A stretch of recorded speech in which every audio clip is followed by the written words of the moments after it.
how's it going? I'm Marlena. Thanks for wandering by. So, I like to hold something in my hand when I don't have something I'm showing, just to give myself something to do. But in any case, hi. I am here tonight, because, well, it's night where I am, because I wanted to share this idea that I had, based on an idea that I got from something in booktube land, but it's something that I've been doing for many years, and I think a lot of people do this without even thinking about calling it any particular kind of name. But in any case, I saw a video a while back from a channel called, I think it's Odysseus, but it's spelled a little bit differently than Odysseus. Anyway, I'll leave a link to the original video in the description box below.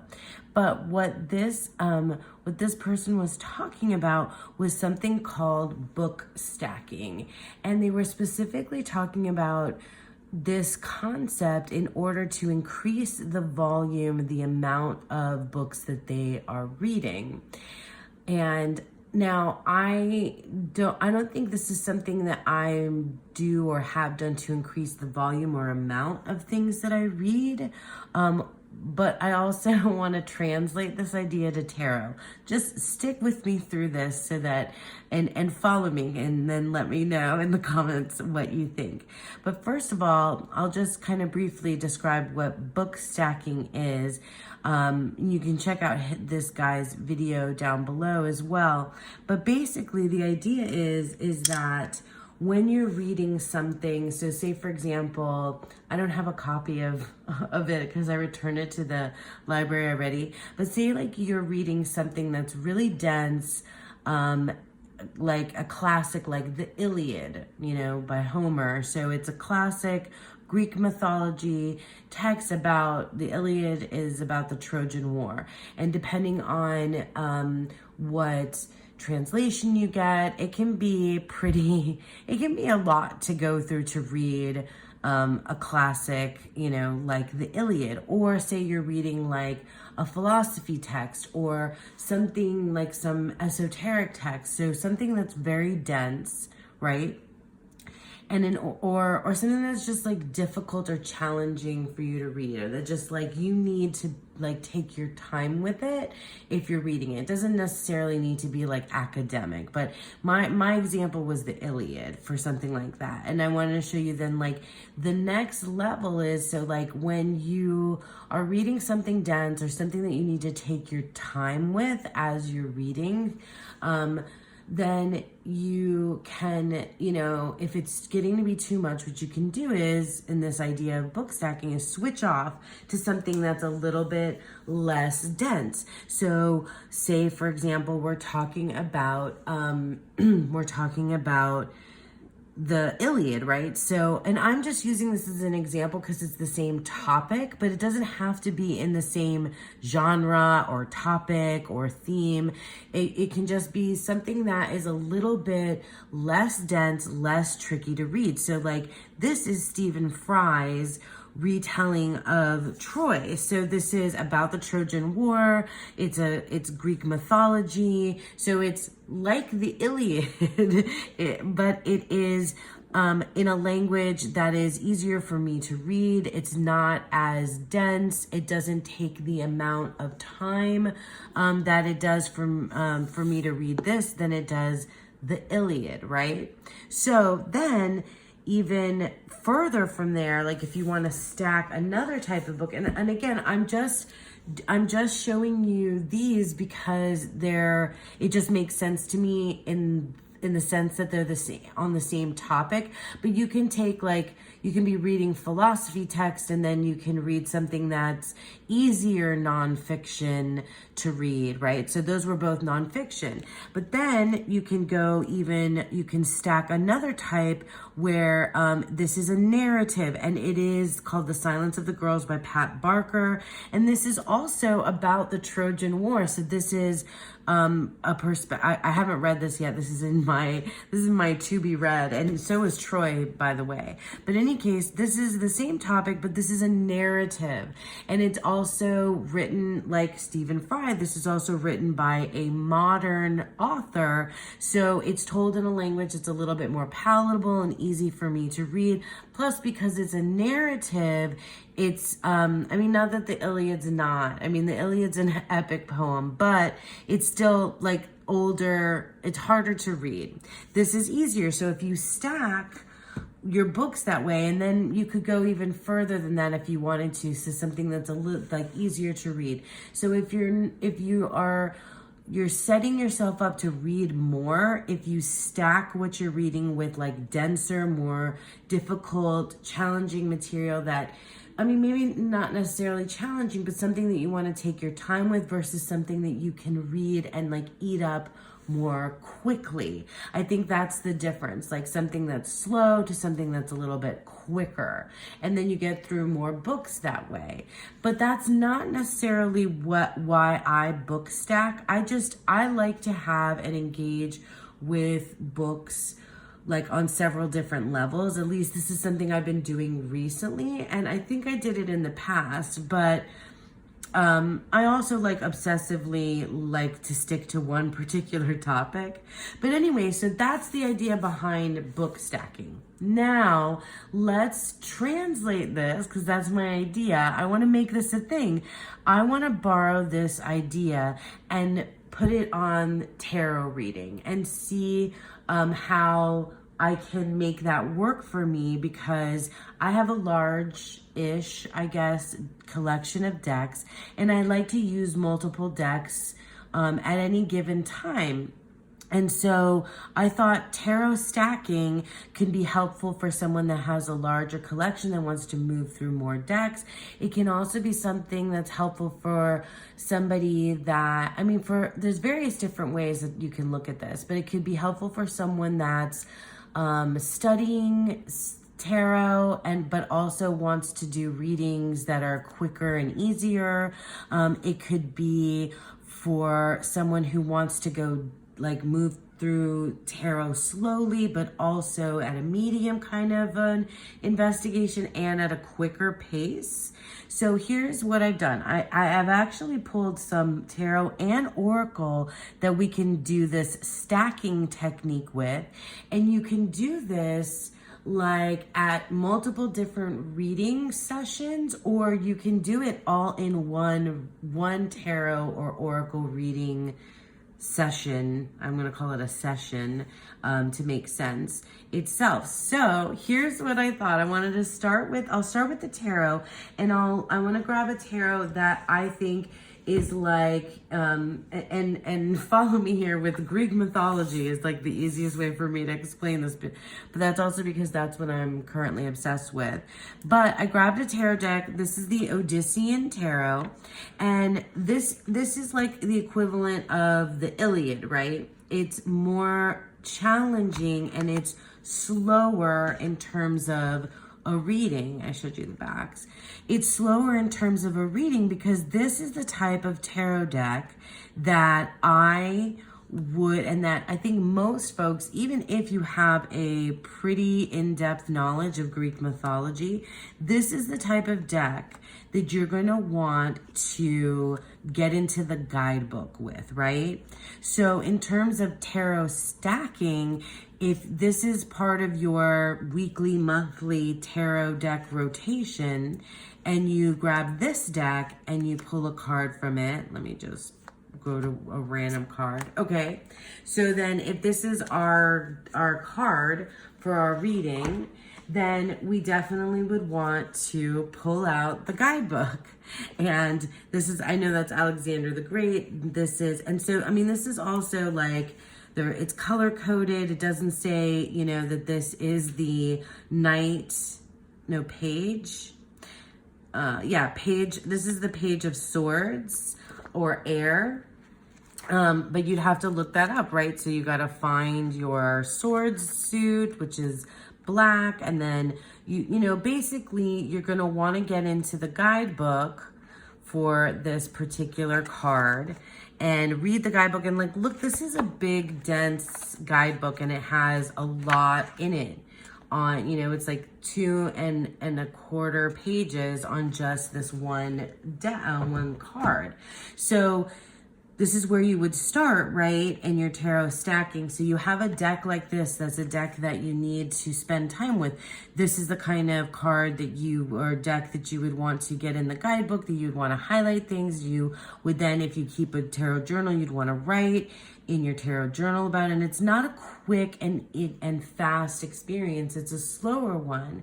It's more like reading the Iliad. It's more like reading Esoterica. It's more like reading something that you want to like savor slowly. Then, then I pulled a deck that I feel like is kind of like somewhere in the middle for me. And I'm just, you know, using basically what I think how I interpret this stacking technique and how I view the tarot and how I work with, you know, some particular decks. So this is the Rowrig tarot. I'm sure I'm mispronouncing that. I always feel like I am. So the Odyssean tarot and this tarot are independent decks, but they're both available pretty sure right now. I'm gonna, I'll leave a link to everything in the description box. So the Rowrig is a Thoth-inspired tarot. And this one, first of all, because it's Thoth, this one takes me a little bit longer. Now, and this has a little white book, which is like very, very thin. So it's not that I want to get into the guidebook when I'm using the Rowrig. It's that I really like to spend time with this particular deck. And I have lots of decks that kind of fall into this medium space. And I think also decks can move in and out of this idea, right? For us. But I'm sure that like right now, many of you are thinking of that deck that's like that deep dive deck, that deck that's more like the Odyssean tarot that you're stacking. That's, you know, the one that you are going to, maybe I'll leave this guy out here, that you're gonna, you know, that you're gonna deep dive and get into the guidebook and spend time with. And this is more like, I don't know, somewhere in between that and the next type of deck where I'm going to spend a little bit of time.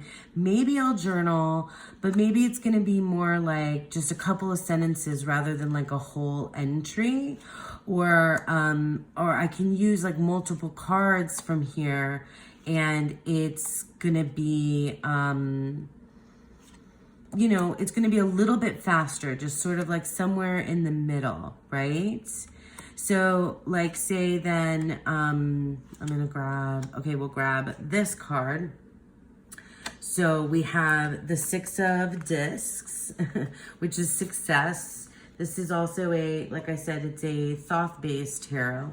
So, I mean, you can literally stack these on top of each other and that be your long, you know, Page of Swords, Alexander the Great, Greek mythology, you know, deep dive. And then, I mean, it could be all in the same reading, or you can do this, you know, just think of these decks separately. And then we have our 6 of Discs. I really love this depiction. And I see like I could spend lots of time just in the image. I can do that with lots of decks, trust me. But this is one that I think kind of gives that idea a little bit, you know, just a little bit more fully, kind of rounds it out for me, in that I would spend time, you know, thinking about like all of these little parts and pieces, and, you know, thinking about the Thoth, which is, you know, a system, quote unquote, of tarot that I've studied. Anyway, so like that's like, you know, dense, medium-ish, and then we have a deck for me that is more like palatable and easy and quick. It doesn't have to be, but so this is the Darkness of Light tarot. This is another indie deck. I'm pretty sure this is also still in print. It is essentially a Waite Smith clone. And so I know the Waite Smith very well. So this is the type of deck that if I pull a card from this, then it is quick and easy for me to read. I don't have to, I mean, you can deep dive anything if you want to, but this is easy. I don't have to spend oodles of time writing about this in my journal to kind of get a sense of it. It doesn't have, I mean, it has layers. All the tarot has layers. But what I'm saying is it's not so overt of a layer as like the Greek mythology, where it's kind of like, you know, it's more of like a puzzle, a mystery for you to get into and to, excuse me, and to deep dive into, right? So like, let me just stop right here with the 9 of Wands and then say that this was our stack. I mean, like I said, you can do this as one reading, right? So this card, and this card, and you can literally stack them. I've been playing with this idea of stacking, of like literally just like hiding the cards underneath one another. This one's so huge, you can't really hide it. But stacking one on top of the other. So like, say this was my reading and I pulled the Page of Swords, Alexander the Great, and I spent all this time in that guidebook and writing down, you know, things that mattered to me. And then next I pulled this card, the 6 of Pentacles or discs, and you know, the Hermetic title, or the Thoth title, you know, I could spend time, you know, with that word, with the imagery, with the understanding and the meaning of this, maybe write a couple sentences, and then finally finish off that reading with this 9 of Wands, which is just like, boom, like I understand and scenically, very quickly and easily understand the meaning of the 9 of Wands. So I could do that, you know, like you can think of it as just one reading. I kind of like how these three decks kind of look together. I didn't choose things for aesthetics, but I kind of like that. In any case, it could be that, you know, you're doing the stacking with your deck rotation because you want to have something that's like a deep dive, something that's more like middle of the, you know, middle ground, and something that's like super quick and easy, and stack your decks that way when you're thinking of like what you're going to use in the month ahead. This could be something that a person does in just one reading because they're learning the tarot or they're learning a new deck and they want to kind of, you know, spread out their understanding, or like, I don't know, am I making sense? Like I feel like it can add value if you think of this like tarot stacking, the stacking technique, and you could literally just stack and see how that feels as a technique for reading. Because I've seen lots of folks, you know, when they read, some folks need to have things laid out in a very particular way, and some folks just kind of boo boo boo boo boo and like layer cards all on top of each other, which I think is really interesting too. And I'm always like into experimenting. So those are 3 tarot decks that we can do this with. Let's try it with Oracle and let's see.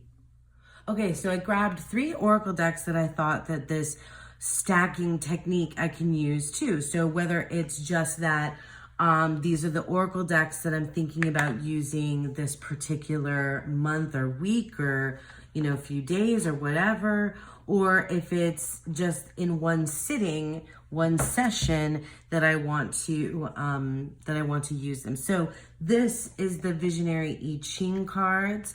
These are cards that I would like to, or like Oracle cards that have they're a system of I Ching. So I definitely want to use the guidebook and read the guidebook when I'm using these cards. I have used them without the guidebook in the past, so it's not like they're all guidebook only, but it's really, I feel like you're missing out if you're not using, I think I had these in order. No, maybe not. But they do have, you know, key phrases, and they have your I Ching hexagram and what that means: earth above, wind below. And you could read them intuitively with the image here as well. But I feel like, or the way that I've used this deck, especially when I was attempting to study I Ching, I was using this deck and I was in the guidebook reading and looking things up. So let's stop here. I'll stop here with great abundance. So, I mean, and that's maybe not the best, maybe not the best one to stop on, because you can probably just work with that, you know, idea of great abundance, but thunder above, fire below, and the hexagram. So I would definitely want to read more about that in using this particular deck. Now, this is a deck that I would say is more in that like medium middle ground space, because this is the power deck. And this deck has, I've never even really looked in the guidebook because I've never needed to for this particular deck.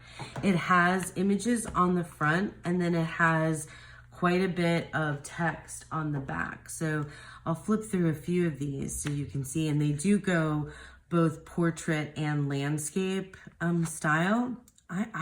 I haven't used this deck in a while, and I really love it every single time. Also, the different colors of the borders mean something, and there's like a particular system in this deck.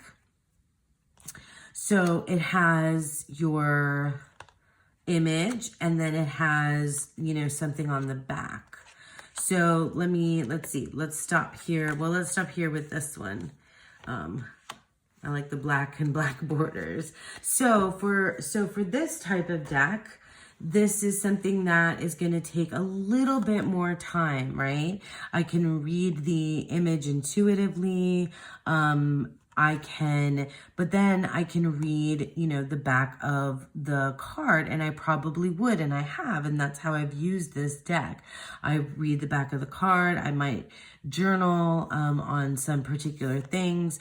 I have typically used this with tarot, so you can stack it with your tarot, or you can oracle stack if you want to.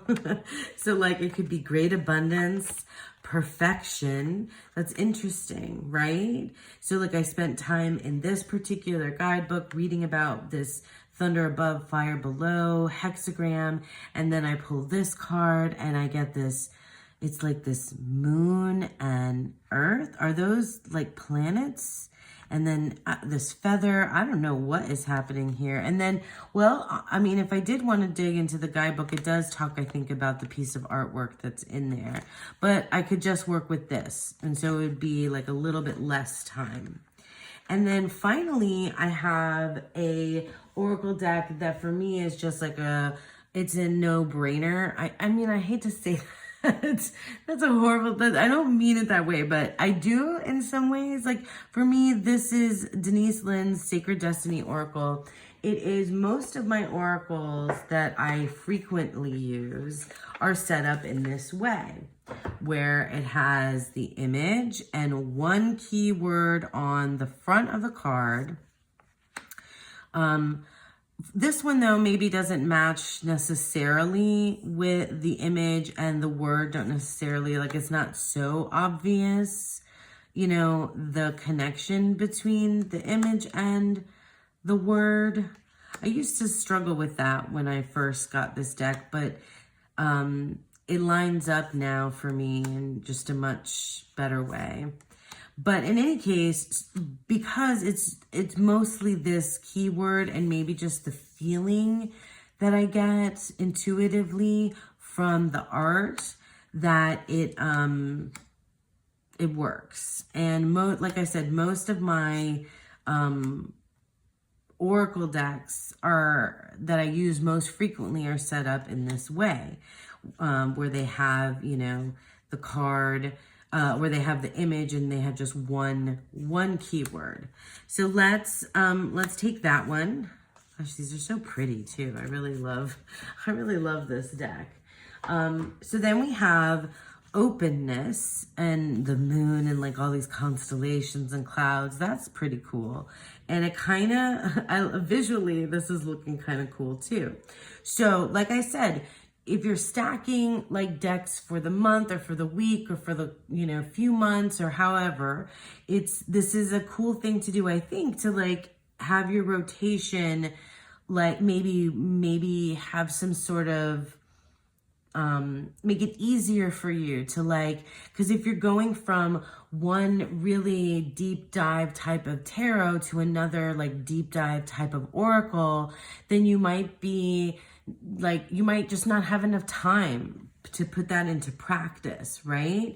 And so maybe if you're like moving through these different types of decks where you have one that's more of a deep dive, one that's more of a middle ground, and one that's just like a quick and easy reader for you in your deck rotation, if you have a larger collection like I do, then you know that you're moving through decks.